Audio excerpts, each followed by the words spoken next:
What's up, everyone? This is Westman here speaking, and today is the Barrie Mall train show, which I'm going to go to today. And the video would be mostly a music video with like acid jazz in the background, with footages of the mall train show that I'll be filming. And that's pretty much it. And I will be buying some stuff depending on how good the stuff is at the vendors. So if you want to see that, there'll be a separate video of me unboxing some of the haul that I got from the Barrie Mall train show, so stay tuned for that. Until then, just Westman here speaking, and hopefully you enjoyed the footages of the Barrie Mall train show.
This is all I got from the Barrie Mall train show.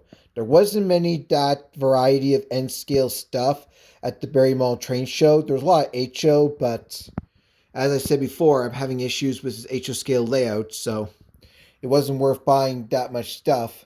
But otherwise, that I will say the Barrie Mall train show was a lot of fun. So thank you all for watching. Until then, it's Wesman here speaking. Signing off.